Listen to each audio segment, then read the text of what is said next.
ஒரு காட்டில் மானும் கிளியும் நண்பர்களாக வசிச்சுட்டு வந்தாங்க. அவங்க 2 பேரும் ரொம்பவே திக் ஃப்ரெண்ட்ஸாக இருந்தாங்க.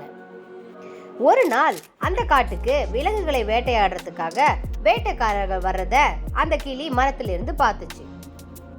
விலங்குகளை பிடிக்கிறதுக்கு ஒரு ட்ராப்பை அந்த வேட்டைக்காரர்கள் ரெடி பண்ணாங்க. இதை பார்த்த அந்த கிளி அங்கேருந்து அவசர அவசரமா பறந்து வந்துச்சு.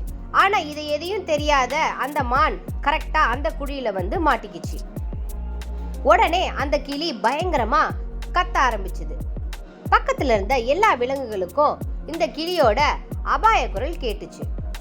யாரோ ஆபத்துல மாட்டியிருக்காங்க அப்படின்றத எல்லா விலங்குகளும் உணர்ந்தது. எல்லா விலங்குகளும் ஒன்று சேர்ந்தாங்க. வந்து பார்த்தப்போ அந்த மான் குழிக்குள்ள மாட்டி இருந்துச்சு. எல்லா விலங்குகளும் ஒன்று சேர்ந்து அந்த மானை குழிக்குள்ள இருந்து வெளியே வர நிறையவே போராடினாங்க. கடுமையான இடி மின்னல் மழையிலும் கூட எல்லா விலங்குகளும் ஒன்று சேர்ந்து அந்த மானை வெளியே மீட்க போராடினாங்க. கடைசியா ஒரு வழியா யானை தன்னோட துதிக்கை மூலமா அந்த மானை வெளியே எடுத்துட்டு வந்தது. அங்க வந்த வேட்டைக்காரர்கள் உள்ள குழிக்குள்ள எந்த விலங்குகளும் சிக்காததை பார்த்து ரொம்பவே ஏமாற்றம் அடைஞ்சாங்க. வெளியில வந்த அந்த மான் ரொம்ப சந்தோஷமா தன்னோட நண்பர்களோட சிரிச்சு பேசி விளையாடுச்சு. எச்சரிக்கையாவும் ஒற்றுமையாவும் இருந்தா நம்ம உயிரை நம்ம காப்பாத்திக்க முடியும்.